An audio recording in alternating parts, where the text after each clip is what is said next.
This is a CBS2 News Update. I'm Chris Wragge, and here is what's happening in the news right now. We'll start with breaking news. Police and firefighters had to rescue people from a pond on Staten Island. This is the Clay Putz Pond State Preserve. We're told a wooden deck collapsed near the water, and several people went into the water, including some children. It looks like everyone is out at this point without any significant injuries, but we'll have, of course, more on this coming up. A 3-alarm house fire in Elmhurst, Queens, has left 7 firefighters seriously injured. 2 civilians were also hurt. 1 is in critical condition. We are told the firefighters' injuries are not life-threatening. The fire broke out around 5:15 this morning at a home on Case Street. Some dicey moments for window washers this morning in Manhattan. Rescuers pulled 2 workers to safety after their scaffolding got stuck outside the 40th floor of this Murray Street building. The FDNY tells us the workers are doing fine. Now, we've told you about mail thieves in the past, but this takes it to a whole new level. The NYPD says officers found 3 people trying to steal an entire mailbox. They say this happened overnight in Queens. Police say the officers caught the suspects as they were loading this mailbox into a van. Happening today, jury deliberations continue in the corruption retrial of former New York Assembly Speaker Sheldon Silver. The jury got the case yesterday after closing arguments. Prosecutors say Silver took $4 million in payoffs disguised as legal fees. Silver's lawyer says there was no crime, calling the fees common, standard, and accepted. Silver's 2015 conviction was overturned on appeal after a U.S. Supreme Court ruling that narrowed the definition of a corrupt act. The Port Authority is testing out new high-tech security at one of the busiest transit hubs. From 4 to 6 p.m. tonight, commuters at the World Trade Center pass station will walk through a screening machine that quickly checks for weapons and explosives. The pilot program aims to boost counterterrorism efforts on the rails. The maker of the Evolve Edge says it can check up to 600 people per hour, and commuters will not even have to stop. A system that allows people to walk sort of at the speed of light so that they can walk normally through without posing, without pausing. The machine costs $60,000 apiece. The Port Authority says it's testing other technology as well, so it's too soon to say if the program will become permanent. Your next credit card could have the Apple logo on it. The computer and phone giant is partnering with Goldman Sachs to launch a new card early next year. Details like what kind of rewards it will offer and where it can be used are still being hashed out.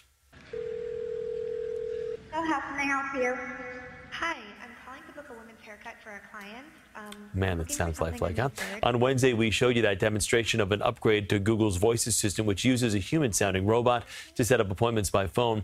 Well, if you thought that seemed a little creepy, so did a lot of other people. Yesterday, Google announced that when the technology being tested this summer, the system will first let the recipient know that a robot is actually on the other end of the phone. Huh.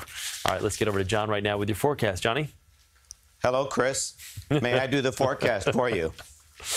Too easy. Creepy. It's just, ugh. All right, so here's the deal. Beautiful skies right now. Mostly set. It's like Hall of Presidents. 64 right now in the city. Around the area, hey, look at this. You're 71 in Belmar, you're 57 in Monticello. That's going to be the story of the weekend. Going to be cool up north, it's going to be warm down south, and battle lines will be drawn with some storms Saturday, a few leftover showers on Sunday. But it is warmer than it was yesterday. Again, more pronounced to the south. And we are going to see that exaggerated over the weekend. Today, though, let's enjoy it. Mostly sunny and 73. Just a treat. Tomorrow, some rain in the morning. Could even see an early thunderstorm, then a break. And then there's a better chance for some significant storms. Potential is there for an isolated severe storm late Saturday. And then the battle lines are drawn. So you're cool on Sunday, just 63. It's a little wet for Mom. Wrap up the weekend with a thunderstorm, and then nice way to start next week. Happy Mother's Day.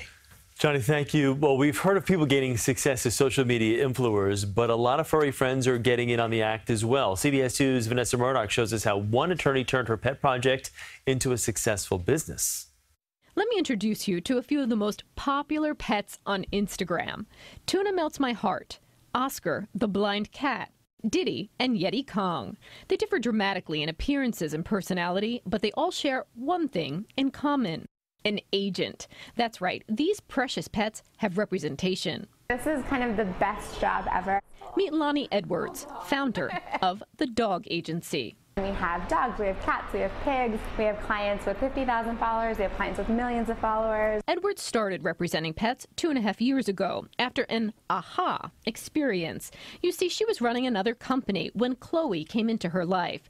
Posts of the mini Frenchie became Insta-famous, and Edwards started mingling with other pet parents. I realized that there was this growing world of pet influencers, and there was no central hub kind of pulling everything together. Just so happens Edwards is a lawyer with a Harvard degree. Pet parents would come to her with questions. She offered perfect consult. I want to do this full time. There's a need for it. The first ever talent agency focused on pet influencers was born. There were definitely a lot of benefits to getting an agent. The biggest thing is the fact that they can read over the contracts for you and negotiate on your behalf. Atticus the Hedgehog already posed for Stainmaster Carpet and Olympus camera ads. Diddy and Yeti Kong just became monkeys on a mission selling Two Hats beer. What is the most bizarre, exotic pet that you represent? So we recently signed a possum. The handle is It's Me Sesame. It's Me Sesame, a marsupial making waves on social media. Hats off to him. What are the possibilities for a possum? We're figuring that out now. Think your furry friend has what it takes to become an influencer?